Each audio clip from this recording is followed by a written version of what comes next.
Is it coming up? Okay, good deal. Well, good evening, everybody. And I'm Chris K, KU4A. That's my email address there. I've also got some cards if you want to come up later and get them with my email address. And Brad, I like it better with the lights on, and I think we're okay with the lights on.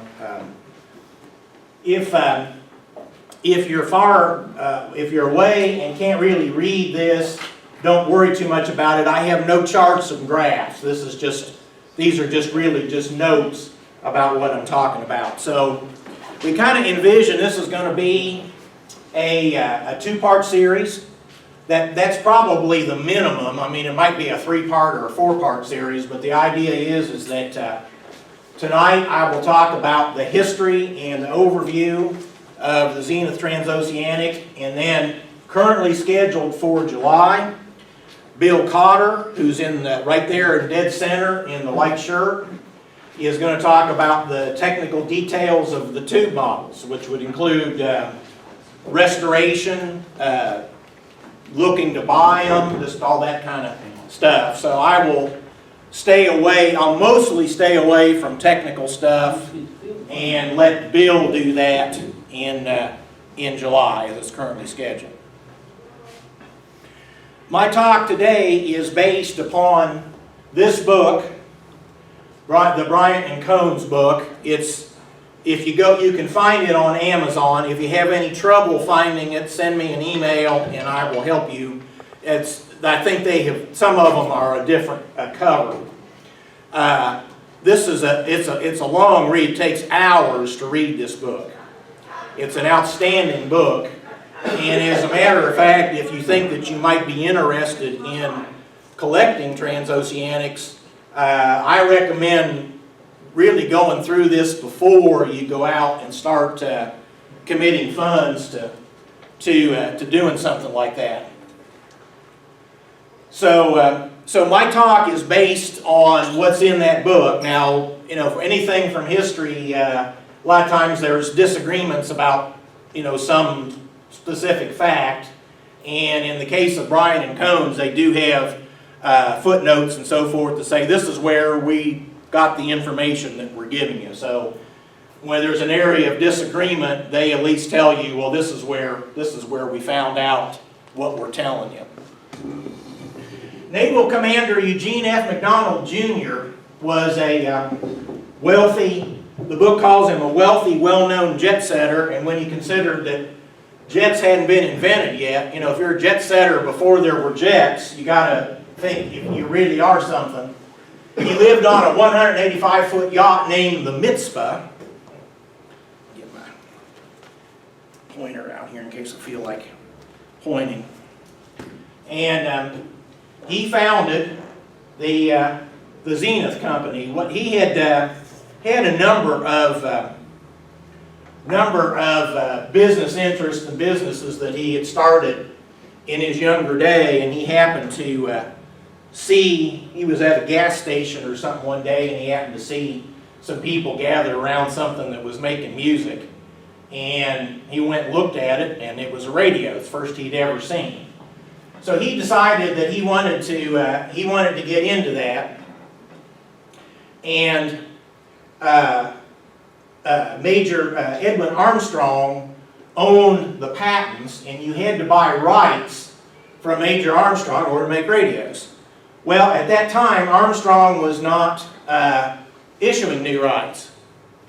But what McDonald found was he happened upon a couple guys working out of their kitchen producing one radio a day that they sold for $200 or whatever.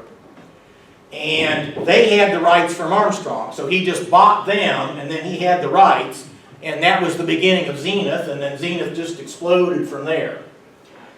So when he wasn't in Chicago working on Zenith, he explored the Arctic, and he sailed around on this yacht just almost constantly. So he decided that he wanted a halfway decent shortwave portable. So he got his engineers to start working on that. Portables actually became available in the 1920s, but as you can imagine, it's like those radios would look small compared to what a portable would have looked like in the 1920s. They were horrible performers, as you can imagine, and an interesting component of the lack of popularity was just the fact that at that time, what was on the radio was just not something that people needed to have a portable for. You know, it was concerts and music and stuff like that. So it was like, why bother with it? So the initial portables really didn't sell very well. But in the late 1930s, the drums of war were starting to pound again. So people were starting to get glued to their radios to hear news and stuff about what was going on in the European theater and so forth and so on. In addition, in 1939, Lochtel-based tubes became available, and they were much more efficient than the existing tubes. The filaments were only 1.5 volts, and so that meant that your tube complement used a lot less power. Plus the fact that the Lochtel base meant that the tubes were more likely to stay in the sockets if you were moving the radio around. So McDonald, spends half the year better sailing around on his yacht, and he wanted a rugged portable that he could use to receive shortwave while he was in the Arctic or whatever. So the Trans-Oceanic ended up becoming really the most expensive radio ever produced for most of that time, but it was top of the line quality. Before they finally discontinued it, the total production was about 1.5 million, and there's like one whole chapter of that book talking about the famous people that went on safaris and expeditions and stuff during the war, about how you just couldn't destroy these radios. They just played and played and played. And a lot of them, just despite the effort that was put into making them portable, a lot of them were probably never used portable. But if you had the money to buy one, they were some of the best radios that you could ever find. So the first one was model 7G605, which is known as the Clipper. And production started October of 41. January of 42, you could actually buy one for a little over 3 months. April 22nd, 1942, the War Planning Board came along and said, all you manufacturers have got to go to total conversion to war production. So they produced 35,000 of them, and there were 100,000 unfilled orders. Mine is a, you'll notice that this is a bomber. That's a picture of a bomber there. They initially came out, and that was a sailboat, okay, for obvious reasons. And then after Pearl Harbor, McDonald said, okay, when you run out of the grill cloths that have the sailboat, then switch to the bomber. But both of them were called the Clipper. So this radio is always called the Clipper, whether it's got the sailboat or the bomber. I bought this radio. As you can see, the front cover is gone, which is not at all unusual. When I bought this radio, it would actually pick up WLAP, but I wasn't very smart back then, and when I opened it up, and you can come up later and see the insides, and when I saw in what poor shape it's in, it's like I will never power it on again until it's had a full restoration, which includes recapping and most of the wiring, or some of the wiring. The insulation is actually starting to flake off, so it could short. This thing is loose in here, but and the handle is missing. But because of the faults, I was able to afford to buy it. This radio itself has its own book, which I bought on either Amazon or eBay. This is written by a man named Kaiser, K-I-S-E-R. Restoration of the Zenith 7G605 Trans-Oceanic radio. So when I do get to work on it, I've got a step-by-step thing to follow. Some military personnel were able to buy one of these before they went off to war, so there were a lot of them that were used in the war. When you come up and look at these, what you'll notice is that these are actually band spread for the broadcast band. So what the interest was at the time was listening to broadcast, okay? So the early general coverage receivers, McDonald said, I can't tune stuff in because, I turn it just a little bit and I go past the station, and I try to come back and I go past the station. So what they did was the shortwave coverage is just the international bands that they chose. And that was very unusual. Zenith was not the first one to do it, but that was very unusual at the time because the manufacturers just tried to cover everything. So this was the first battery-powered all-wave portable. Obviously FM radio hadn't come along yet, so basically you had, I don't think there was anything going on below the broadcast band. So all-wave was just the AM broadcast band and shortwave. And the retail price was $75. Now, this book has some stuff in it about inflation adjusting what the radios cost. And I will leave that as an exercise to the viewer anyway. But that would have been 1942. So production was shut down during the war. And then, of course, after the war was a real boom time for the American economy. So radio started to explode again. The 8G005Y was the first of the post-war Trans-Oceanic. But I keep this thing over here just to keep dust off the front of that, since I don't have a front cover. There were 3 different models those years. Mine is the 8G005 YTZ1, and the TZ1 and 2 used a miniature rectifier tube instead of an octal. So what you'll see is that if you look in the back of it, that it's got all octal tubes except the rectifier tube is a miniature tube. See if I missed anything on the. So here's what a front door looks like. This is what's called a wave magnet for the AM band, and it is removable. And then you can in the back there's a cable that you can use to connect that. And the idea there was that the primary mode of transportation in those days, at least for public transportation, was trains. So you needed to put your antenna up in the window or you weren't going to hear anything. So most of the Trans-Oceanics have this removable wave magnet. Let's see.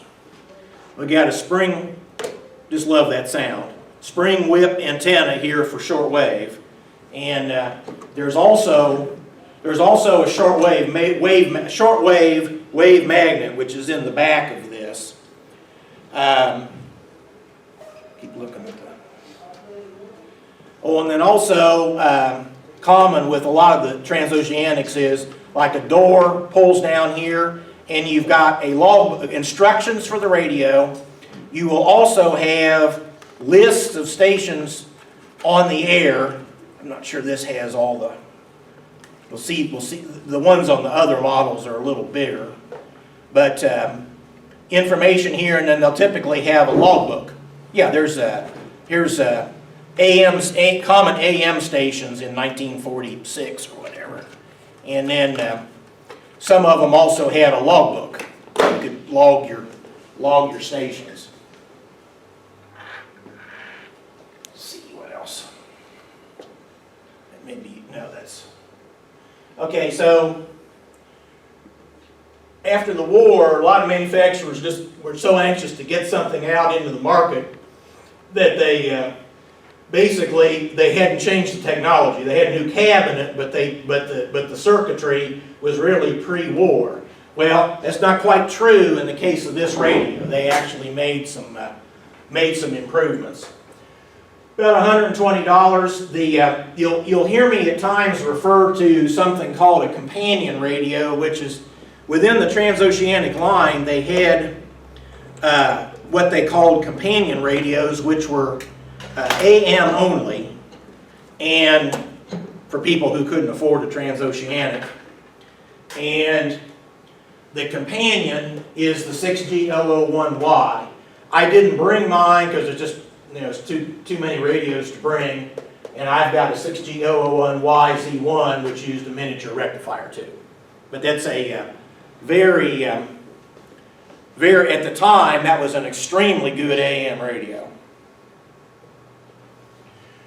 The next one in the line was the G500, which I do not own one of these, but it was called the changeover model. And what they did was, it basically looks pretty much identical to this. There's really not much in the way of appearance differences.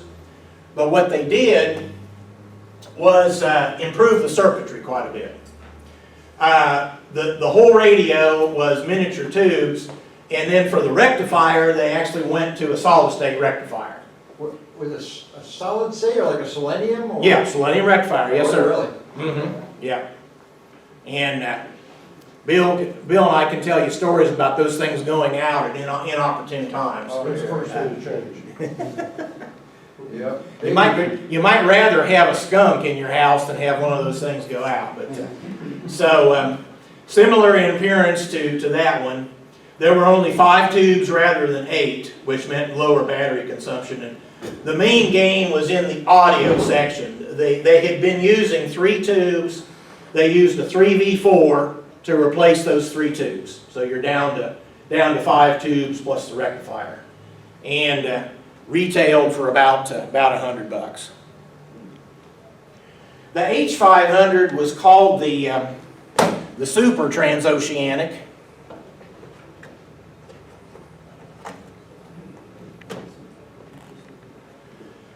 And that came out late May in '51. They decided to drop the 49 meter band, and for the first time they had bands that were continuous coverage. So when you come up and look at this, you'll see, for example, the band select buttons here. There's 31 meters, 25 meters, 19 meters, and 16 meters, and then there's 2 to 4 megacycles and 4 to 8 megacycles. And that's because there was starting to be a lot of stations on the air that did weather reports, navigational stuff, plus the fact that the tropical bands are fairly low in frequency, and a lot of those stations are kind of spread out. So the H500 was the first to have to use any kind of continuous coverage. And then obviously you could hear both the 75 meter and 40 meter ham bands, because hams are mostly still running AM. So gave you a lot more stuff that you could do. And that retailed for about $125. Again, you see that the wave magnet looks different, but it's up here in this door again. This radio has in the back, this particular one is a real bear to open the back, but we can do it if you're interested later. Mine actually has a spare tube rack in the back of it. So a little thing with little forks like this where you could store tubes. According to the book, they could never find any rhyme or reason about which ones had the spare tube rack and which ones didn't.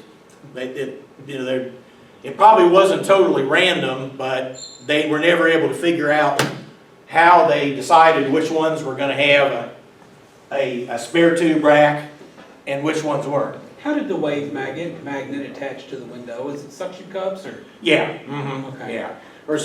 And all my Trans-Oceanic, the suction cups are as hard as rocks, so you can. But yeah, they provided suction cups.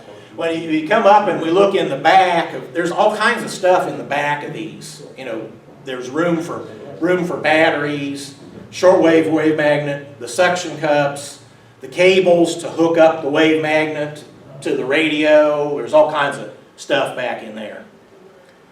So after the business meeting, if y'all want to come up and take a look, we'll do that. Okay, there was also in the series an R520/URR, which is a very rare military version. I do not own one of these. I think, Bill, you told me you don't own one either, right? Can't afford one. Can't afford one either. Well, wouldn't spend the money even if I could. But it's an interesting radio. There was the production run of 5,000, 53 to 54, and it was an H500 that was highly modified. For example, there were no paper capacitors used because of the tendency of paper capacitors to fail. The book has a bunch of information about that radio. I mean, it's really battle hardened, more so than the standard Trans-Oceanic. And there's a bunch of stuff that they changed for military usage. And they do show up on eBay every now and then, but you can't afford it. Okay, the 600 series was the first Trans-Oceanic that had a slide rule dial or a linear dial, whatever you want to call it. The round dial went away. The logs and charts are up here, and the wave magnet is right here. You can't see it from where you're sitting, but it's inset in here, and from the back you can reach up, stick your finger up and pop it up, and it works like any other wave magnet. Spring of '54 was when this came out, and there were several models, and you will note that they do not go in alphabetical order. The B600 was the last tube radio manufactured in the United States. One nice thing about this radio is it has a power cord take-up reel right here on the side. There was an addition of a 50A1 current regulator tube so that, wild AC line variations didn't burn out the filaments of your tubes or something. And retail was about $140. What other notes do I have? Yeah, okay. So that was the last of the tube Trans-Oceanics. The Royal 1000 was the first solid state radio. It was introduced in December of '57 and had a pretty good run. Look at how the price is really picking up though. There were several versions. Mine is just a plain old 1000.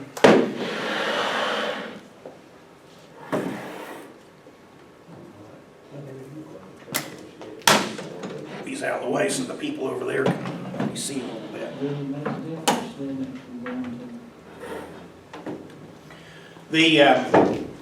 Still the fold down door. Logs and charts are right here, and here's there's like a fixed wave magnet right here, and in the back there is a portable wave magnet with the suction cups right on it. So they also had a 1000-1 that had a 12-volt input, so you could plug in a wall wart, and the 1000D had long wave. This was Commander McDonald's last radio. He died in 1958, and $250 and up for that one, and it was sold simultaneously with the 600 series. You could actually, you could go into your local dealer that sold Zenith, and you could choose between this guy, which was a lot bigger but a lot cheaper, and this guy, which was the new all solid state radio, and I think a whole lot better performer. You know where the complement of the solid state prices were? It's in the book. It's 2N something or other. For a superhead? Yeah. Mm-hmm. Yeah, and the transistors I think are all socketed in that radio because they in the early days. Socketed? Yeah, because they in the early days of transistors they went bad just like tubes did. Yeah, right. Okay, diverting over to a companion radio. I have one of these. Again, I did not bring it tonight just because of the load. I have not done anything to mine, which means that I consider it to be non-working. But it's considered a companion to the Royal 1000 and 3000, which we are going to talk about. It is the first ever American AM/FM portable radio to ever be manufactured. Actually had more transistors than the Royal 1000, and that's because they were serious about FM. And FM was still fairly new. The circuitry was complicated. But they used 3 ganged PTOs for stability on FM, which was better circuitry than other FM radios. They called it the Trans-Symphony, and it was available from 61 to 66. And look at that retail price just to have AM and FM. Now the Royal 1000 does not have FM on it. So if you were coming along, early 60s and you wanted FM, you had to buy this. Maybe if I get industrious in July, I'll bring some of these other radios in. Okay, so the next thing after the Royal 1000 was the Royal 3000, and Zenith realized that they needed to add FM. So FM was starting to become pretty popular. I did not bring, I've got a couple Royal 3000s, I did not bring either one. Appearance-wise, from the distance that you're sitting at, you couldn't tell any difference between it and the Royal 1000. But maybe I'll bring one in next time. That wave magnet that's in the back that I was telling you about, they had to take it out to have room for the FM subchassis. And the back is different. You see how this back is pretty much flush? The Royal 3000 back sticks out because it took a lot of space for the FM circuitry back in those days. So that was in 63, 275 bucks. In August of 64, the Royal 3000 that they produced that particular day was the 1,000,000th one. And by this time, Commander McDonald had already passed away. And the Zenith company, you could say that the Royal 3000 was the beginning of the end. The Zenith company, they greatly reduced how much advertising they were doing. Now keep in mind that they were big in television, which was getting bigger and bigger and bigger. And as you can see, it's not a fresh design. The design, the appearance of it is starting to get kind of old by this time. And so with McDonald not being around to promote this thing, Zenith was still doing Trans-Oceanics, but they didn't really seem to have their heart in it after Commander McDonald passed away. The Royal 7000 was all new, but really the beginning of the end.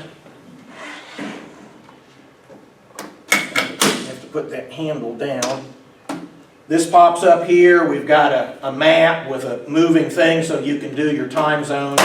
This comes down here. I don't have the full logbook for this. There's a compass right here. Slide rule dial, as you can see. So this was announced in 1969. There were several versions of this. Mine is a 7000Y, which means that it has, the weather band is basically a crystal controlled 162.55 receiver, okay? For the first time, Zenith had a BFO, and which is what you need for listening to sideband and CW and stuff like that, and an RF gain control. The 7000Y-1, you could change the crystal, and then the D7000Y actually had a tunable weather band. And this of course you can run it on batteries, but they also give you a power cord you can just plug it in. And this radio is a lot more selective than the Royal 1000 or the Royal 3000. Now, let's see here.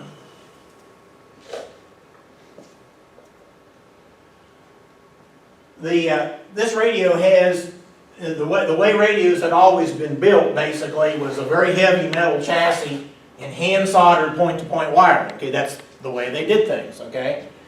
Zenith kept doing that despite the fact that that's very labor intensive And so the Asians are just starting to, at this point in time, the Asians are just licking their chops because they're going to more modern, smaller, lighter construction. And Zenith said, oh, we're going to stick with the hand soldered point to point, which is a lot more labor intensive. But it was believed, they believed that their quality was a lot better by doing that. So, with their competitiveness with Panasonic and Sony and all these places was really starting to go down the tubes. What else I got on?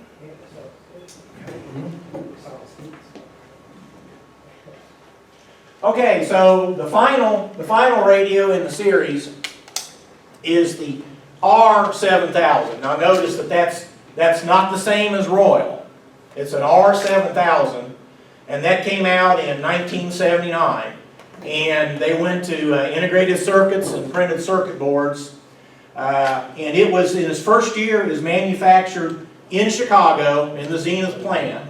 And it was therefore the last portable radio ever manufactured in the United States. And then they moved production to Taipei after that. I do not own one of these. The reason for that is it's generally a cruddy radio, and you also can't afford it. And the reason you can't afford it is just because there's so few of them out there.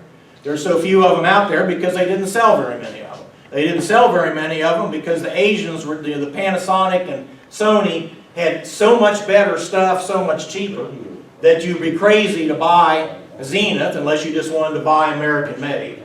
Also, the book describes the fact that there were some of the chassis were just really terrible. They just really weren't good at all. They solved a lot of those problems, but so you have to be careful. If you buy one, you have to be careful about what chassis you get. Only 75,000 of them produced. The last unit was late '81. That included a fine-tuning knob, and it was general coverage, no band spreads anymore. But that radio had no digital display and no keypad, so I think it's what the Sony IC 2010 or something was out about that time. Much smaller, much cheaper, and was all digital. And so Zenith just couldn't compete. Initially, it was a $380 radio, and eventually they got to the point where to get rid of them, they sold them for $50 a piece to employees and stuff. If you had somehow been able to see the future, and you went out and bought, let's say, 10 of these for $500, never took them out of the box, put them in a temperature-controlled warehouse someplace, you'd be sitting on a gold mine.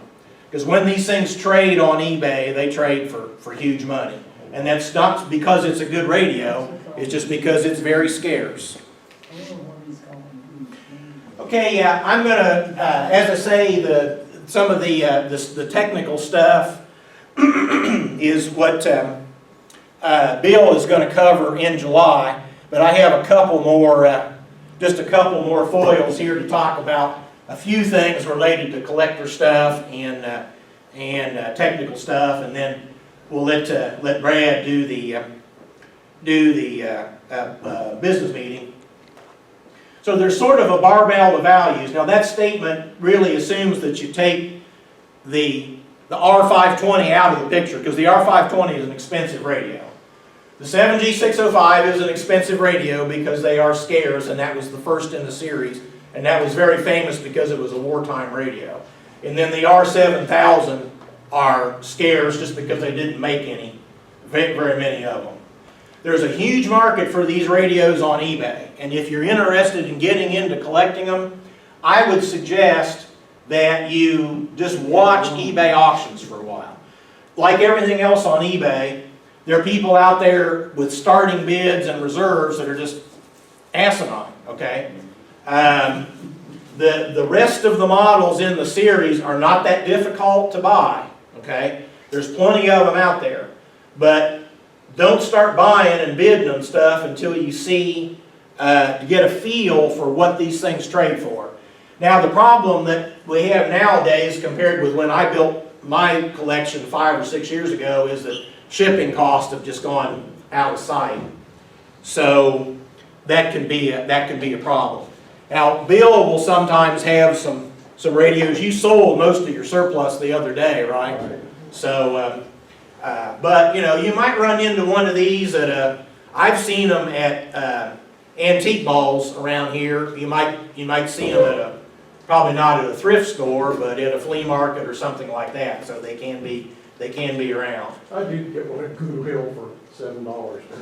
Oh, where? Goodwill. Goodwill. Okay, yeah. Well, he bought a realistic DX440 for $3.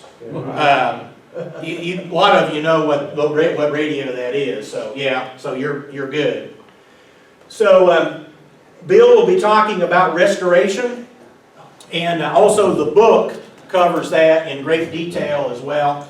And then, okay, so what constitutes a collection of transoceanics? Well, the simple approach as described in the book is 10 models, and then the complete approach is 24 models, which is quite a few radios. My approach is I said, okay, I'm going to have one of these. I do not have a G500 because it's basically, it looks the same as this, okay? And electrically, it's about the same as this, okay? Then you'll want a 600 series, a Royal 1000, a Royal 3000. The Royal 7000, they're a little pricey, but not too bad. And then I just avoid the R7000s. I just don't think it's worth having, and it's just not that great of a radio anyway. Don't leave the two models plugged in, because even with the power switch off, there's still components under power. So don't leave them plugged in when you're not using. Make yourself what I call a Zenith Trans-Oceanic extension cord. Okay? There are no fuses in the Trans-Oceanics.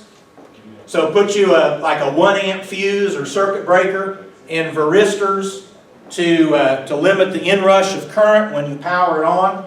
Bill will talk more about that. If you're servicing it, use an isolation transformer. A lot of you may know that the pentagrid converter tube is the 1L6, which can be rare, but there are alternatives to that. If you don't want to, spend, now, if you follow those on eBay, every day there's somebody trying to sell one like for 90 bucks, 80 bucks, something like that. But then a lot of times they'll go for 20 or 25 bucks. I saw one that was tested go by the other day. Starting bid of $20, nobody bid on it. But just as one quick example, the 1R5 tube is plug compatible with the 1L6, but it doesn't oscillate at high a frequency, so you would lose the coverage of the higher bands. Replace the selenium rectifier with a 3 amp 200 volt diode such as the 1N5402, and I'm sure Bill will remind us about that in July. That entire book never mentions anything about running these on batteries.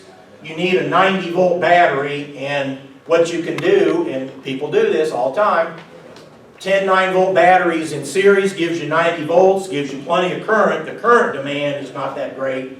And then, of course, you've also got a filament supply. And then be careful with the handle, like on the Royal. The handle doubles as the whip.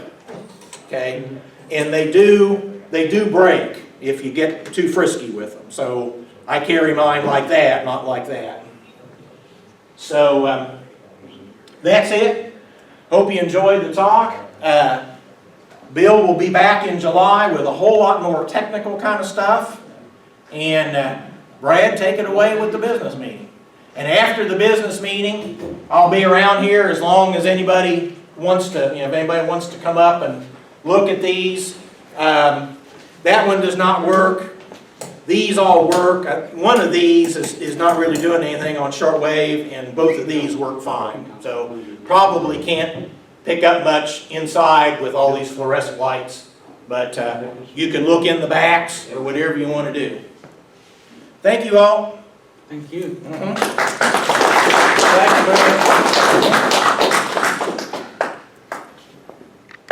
41 minutes.